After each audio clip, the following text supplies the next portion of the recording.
नमस्कार, 9 की 9 खबर देख रहे हैं आप। आपके साथ मैं हूं शिप्रा झा। बुलेटिन में बात करेंगे सबसे पहले बड़ी खबर की, और छपरा से बड़ी खबर है जहां शराब कांड से हाहाकार मचा हुआ है। जहरीली शराब से अब तक 30 लोगों की मौत हो चुकी है और अब तक 17 लोगों का पोस्टमार्टम हुआ है। सदर अस्पताल में 17 लोगों का पोस्टमार्टम किया गया और अस्पतालों में 20 से अधिक लोगों का अभी भी इलाज चल रहा है। आज छपरा जाने वाले हैं बीजेपी नेता प्रतिपक्ष विजय सिन्हा।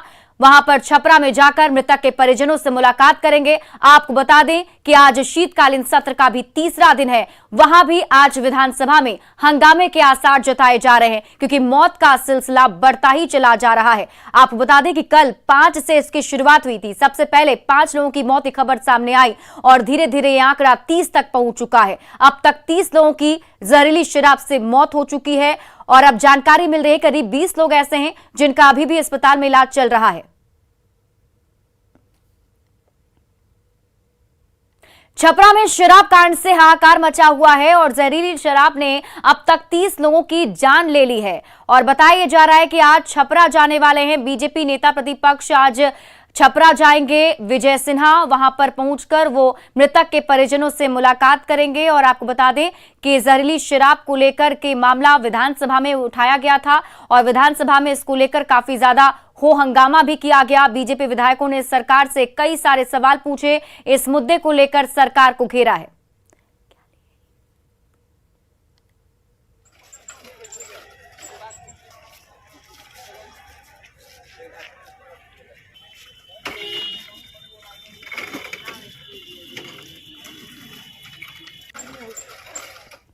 छपरा में जहरीली शराब से मरने वालों की संख्या लगातार बढ़ती जा रही है। जहरीली शराब से मौत को लोग पुलिस प्रशासन की नाकामी बता रहे हैं। लोगों का कहना है कि जिस सख्ती से सरकार ने फैसला लिया और पुलिस प्रशासन के लोग उस सख्ती से लागू नहीं करा पा रहे हैं।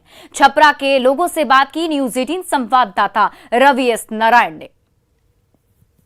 जहरीली शराब से सारण में हुई मौत का आंकड़ा जो है वो लगातार बढ़ता जा रहा है और ये पहली घटना नहीं है। इससे पहले भी यहाँ जहरीली शराब से कई लोगों की मौत हो चुकी है, लेकिन शराबबंदी होने के बावजूद आखिर ये घटनाएं क्यों हो रही हैं? छपरा के जो प्रबुद्ध लोग हैं वो हमारे साथ है, इनसे जानेंगे और यही लोगों से जानेंगे कि आखिर क्यों यहाँ पे अगर शराबबंदी है बावजूद लोग अगर मर रहे हैं, क्यों आखिर क्या हो रहा है?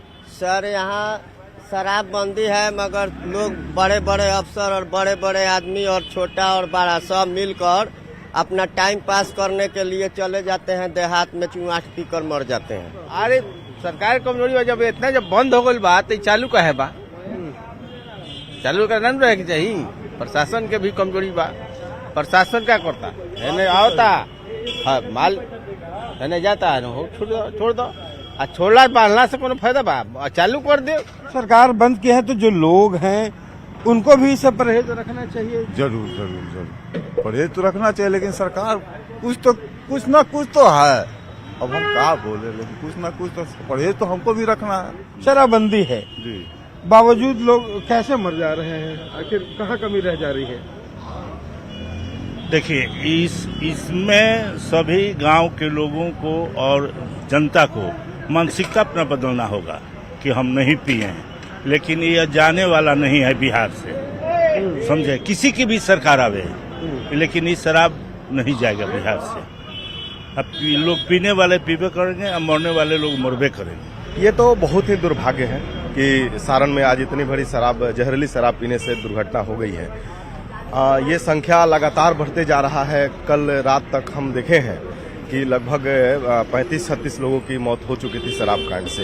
ये दुर्भाग्य है और ये सरकार के लिए भी एक सीख है कि सरकार के देख रेख में ही और पुलिस प्रशासन के देख रेख में ही शराब बिक रही है।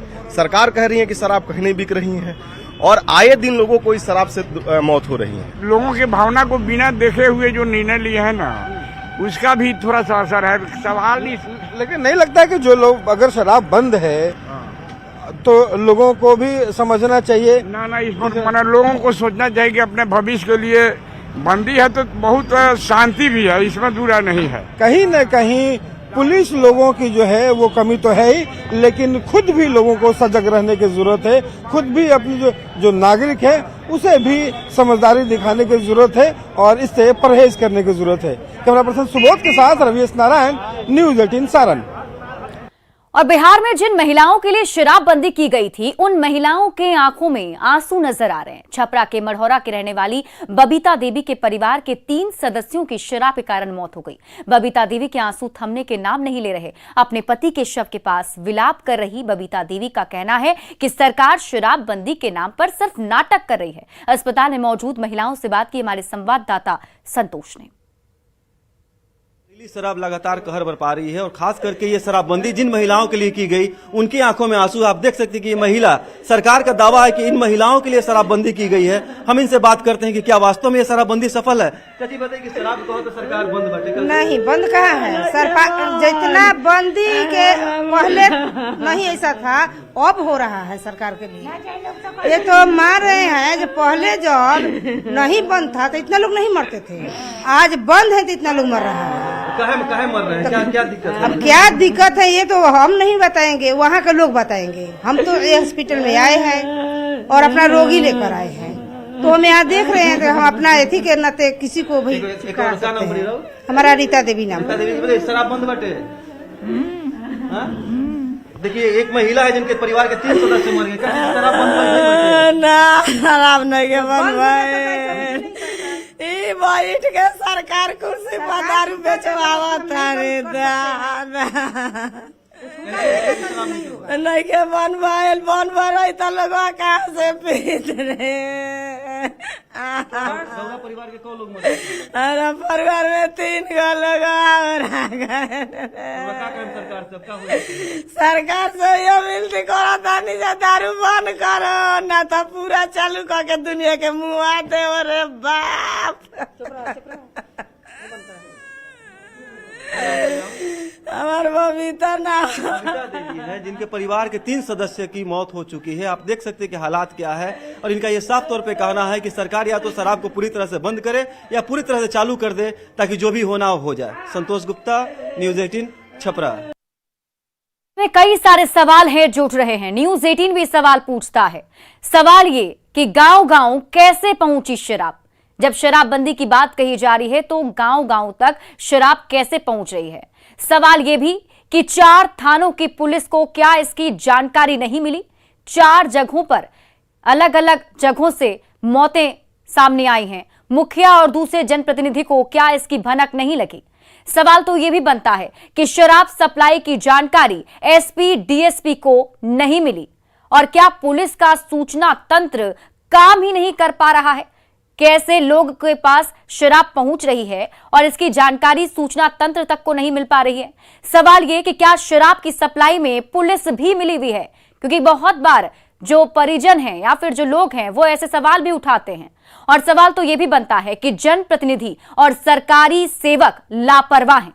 शराबबंदी का कानून सिर्फ कागजों तक ही सीमित है। शराबबंदी में खुलेआम कैसे शराब मिल रही है और लिकर में लीकेज को कौन दूर करेगा? बढ़ते आगे, बिहार पुलिस मुख्यालय के एक आदेश से राज्य के पुलिस कर्मियों में हड़कंप मच गया है। डीजीपी एसके सिंघल ने जारी अपने आदेश के जरिए साल 2011 और 2015 में पुलिस मुख्यालय की ओर से जारी आदेश को निरस्त कर दिया है। आदेश के जरिए स्पष्ट कर दिया गया है कि अब बिहार में पुलिस एसोसिएशन से जुड़े लोगों का स्थानांतरण हर हाल में होगा। बिहार पुलिस मेंस एसोसिएशन ने इसे तुगलकी फरमान करार दिया और डीजीपी से अपने फैसले पर पुनर्विचार करने की अपील की है। यहाँ चुनाव का हमारा बिगुल फुका गया है। मेरा यहाँ वेतन निकल रही है। जब हम चुनाव लड़ रहे हैं तो उस समय आप चुनाव से क्यों नहीं वंचित किया गया? उस समय आप वंचित कर दीजिए कि भाई आपके पास क्षेत्रावधि पूर गया है। अब चुनाव लड़ लिए, जीत गए, परिणाम घोषित हो गया, 2 साल 1 साल के बाद कह रहे हैं कि आपका चुनाव अवैध है, गलत ढंग से आपको जो चुनाव कराया। हालांकि पुलिस मुख्यालय ने आदेश को सही करार दिया है और स्थानांतरण को सही ठहराया है। कहना है कि अगर उनके चुनाव पर जीत जाने के बाद अगर उनकी 8 साल की अवधि पूरी हो गई है और उनका ट्रांसफर हो जाता है तो उनको जाना पड़ेगा, फिर उनकी जगह पर नए लोग होंगे। मुंगेर समाहरणालय से महज 50 गज की दूरी पर पेट्रोल भरे दर्जनों बोतल फेंके गए हैं। बंदोबस्त कार्यालय के जनरेटर कक्ष के पीछे फेंके गए ये बोतल पूरी तरह सील बंद हैं, जिसके कारण भयानक हादसा होने की आशंका जताई जा रही है। इन बोतलों पर जिला आपूर्ति पदाधिकारी और जिला परिवहन पदाधिकारी के हस्ताक्षर भी दर्ज हैं।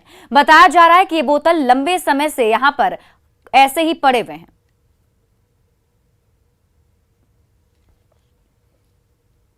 शेखपुरा के पुराना गांव में मिडिल स्कूल के दृष्टि बाधित शिक्षक रामाशीष इन दिनों शिक्षा के क्षेत्र में रोल मॉडल के रूप में जाने जा रहे हैं। बेहतर शैक्षणिक कार्य के लिए हर तरफ इनकी चर्चा हो रही है। दृष्टि बाधित होने के बावजूद भी शिक्षक रामाशीष 9वीं क्लास के बच्चों को पढ़ाते हैं। इस खबर पर और अधिक जानकारी दे रहे हैं शेखपुरा संवाददाता अजीत कुमार सिन्हा।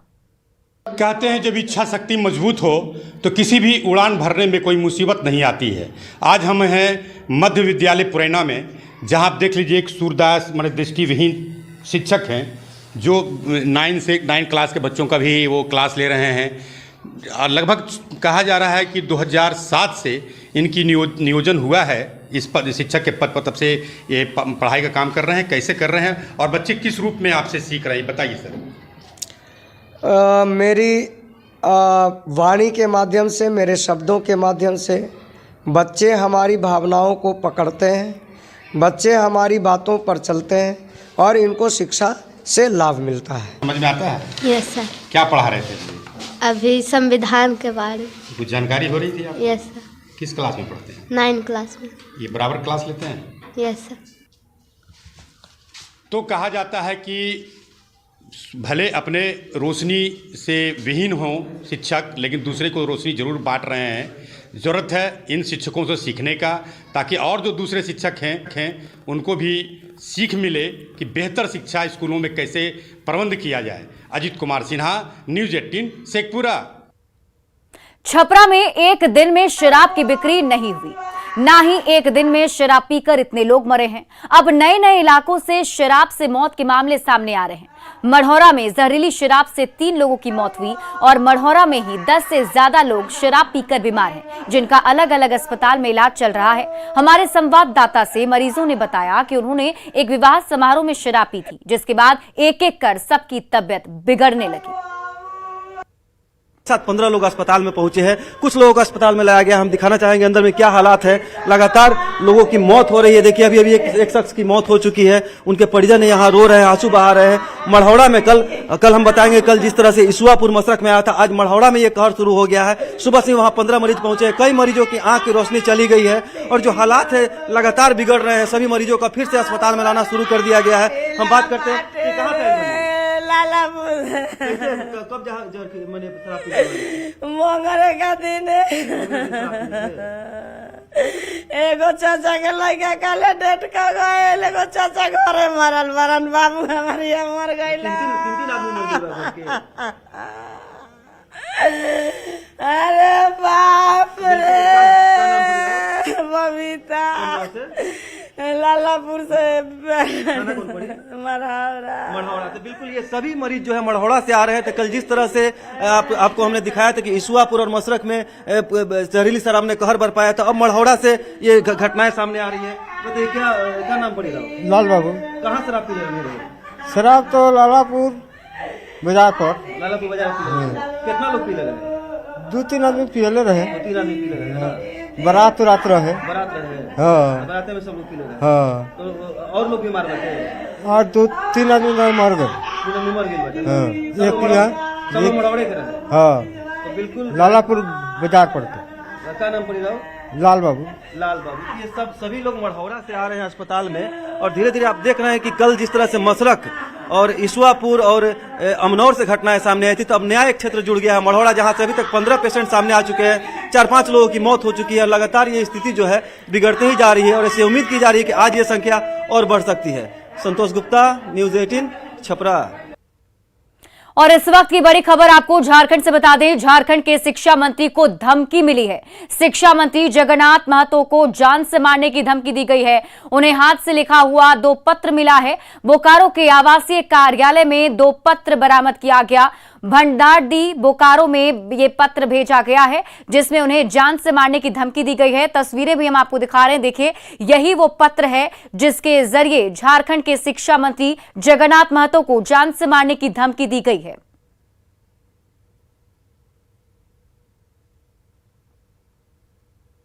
और ये पत्र हम आपको आपके टीवी स्क्रीन पर दिखा रहे हैं जिसमें झारखंड के शिक्षा मंत्री जगन्नाथ महतो को जान से मारने की धमकी दी गई है। हालांकि ये धमकी देने वाला कौन है, ये पत्र कैसे वहां पहुंचा, इन सब की जानकारी जुटाने में जरूर अभी पुलिस की टीम जुटी हुई है। लेकिन ये जो खबर सामने आई है, बताया जा रहा है कि हाथ से लिखा हुआ पत्र जो है वो बोकारो के आवासीय कार्यालय में मिला। 2 पत्र मिले हैं जिन पत्रों में लिखा हुआ है, धमकी दिया गया है जान से मारने का, और भंडारडी बोकारो में ये दोनों पत्र भेजे गए हैं। फिलहाल अब इसकी जांच पड़ताल की जा रही है कि आखिर ये धमकी किन लोगों ने दी है, किस वजह से दी है, और अभी सुरक्षा के भी पुख्ता इंतजाम किए गए हैं। और जगन्नाथ महतो शिक्षा मंत्री को धमकी मिली है, देखना होगा कि आखिर ये धमकी देने वाला कौन है। लेकिन ये बड़ा सवाल कि देखिए किस तरीके से शिक्षा मंत्री को धमकी दिया जा रहा है। हाथ से लिखा हुआ पत्र, वो भी किसी फोन कॉल से नहीं बल्कि हाथ से लिखा हुआ पत्र भेजा गया है। निरंजन हमारे सहयोगी अधिक जानकारी के साथ जुड़े हुए हैं। निरंजन, क्या अपडेट है? शिक्षा मंत्री जगन्नाथ महतो को इससे पहले भी हाथ से लिखा हुआ लेटर स्पीड पोस्ट द्वारा जारी किया गया है, लेकिन जो पत्र 2 दिन पहले आया है ये सार्वजनिक कल शिक्षा मंत्री खुद किए हैं। और उसमें जो उल्लिखित है पत्र में कई तरह का जातिवाद 1932 का खतियान का उल्लेख किया गया है। लेकिन जो संज्ञान में आया है, शिक्षा मंत्री खुद इन्होंने कहा है कि इस तरह का पत्र की जांच पड़ताल होनी चाहिए। कौन वो लोग हैं जो 1932 खतियान का विरोध कर रहे हैं, जातिवाद का वैमनस्य फैला रहे हैं, इसको लेकर के उन्होंने खुद संज्ञान लिया है। और बोकारो एसपी से उन्होंने बात की है और पोस्ट ऑफिस से तहकीकात की बात कही है कि आखिर वह पोस्ट ऑफिस कहां से आया है, वह कौन लोग हैं जो हाथ से लिख करके मेरे निजी आवास यानी जगन्नाथपुर के डुमरी में उनका निजी आवास है, वहां पर स्पीड पोस्ट द्वारा जारी किया गया। हालांकि उनसे सीधे तौर पर मेरी बातचीत टेलीफोनिक ही हुई है, लेकिन अब जाकर के उनसे सीधे जाकर के बातचीत करेंगे और उनसे बाइट लेंगे कि कुल मिलाकर चलिए आप इस पूरी खबर पर नजर बनाए रखिए। बहुत बहुत शुक्रिया तमाम जानकारी के लिए निरंजन। और ये हम आपको लेटर दिखा रहे हैं जिसमें देखिए जो धमकी जगन्नाथ महतो को दी गई है ये वही लेटर है। 2 लेटर बरामद किए गए और जैसा कि हमारे सहयोगी बता रहे थे कि इस लेटर को स्पीड पोस्ट के जरिए भेजा गया है, वो भी उनके जो उनका घर है वहां पर स्पीड पोस्ट के जरिए पहुंचाया गया है। जिसमें देखिए लिखा है, झारखंड के विभिन्न कॉलेज स्कूलों में यूपी, बिहार, एमपी तथा विभिन्न राज्यों के लोग शिक्षक के पद पर फॉरवर्ड एफिलेटेड कॉलेज में कार्यरत हैं। 4 जात को बढ़ाओ, 1932 का खतियान बंद करो। तो ये इन मामलों को लेकर के इन्हें धमकी दिया गया है। लिखा गया है, जगन्नाथ महतो मुर्दाबाद, हेमंत सोरेन जात पात छोड़ो, फॉरवर्ड को सपोर्ट करो।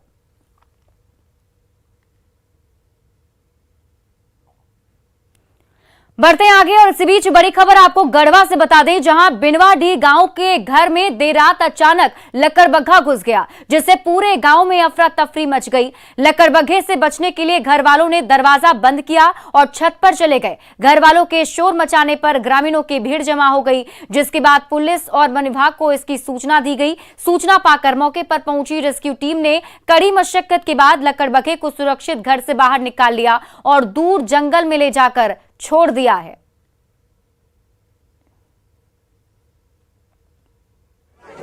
और ये तस्वीर देखिए आप उस वक्त की जब लकड़बग्घे का रेस्क्यू किया गया। बताया जा रहा है कि बीती देर रात अचानक से लकड़बग्घा घर में घुस गया था और जो घर के लोग थे वो काफी ज्यादा दहशत में हो गए। हालांकि उन्होंने सूझबूझ दिखाते हुए सभी लोग घर के छत पर चले गए और उसके बाद इसकी सूचना वन विभाग और पुलिस की टीम को दी गई, जिसके बाद वन विभाग की टीम मौके पर पहुंची और लकड़बग्घे को रेस्क्यू कर लिया गया है। ये तस्वीर आप देख रहे हैं उस लकड़बग्घे की जिसे घर से रेस्क्यू किया गया और उसके बाद इस लकड़बग्घे को जंगल में छोड़ दिया गया है।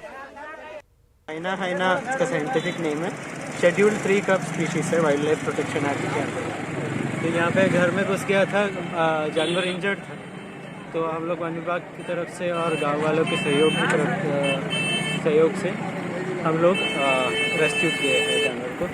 अभी हम लोग वेटनरी डॉक्टर के पास लेके जा रहे हैं क्योंकि जानवर इंजर्ड है। हमारा कोशिश करेंगे कि जानवर को इलाज करने का और स्लोली रिलीज करने का कोशिश। और फिलहाल इस बुलेटिन में अभी के लिए बस इतना ही। आइए एक नजर डाल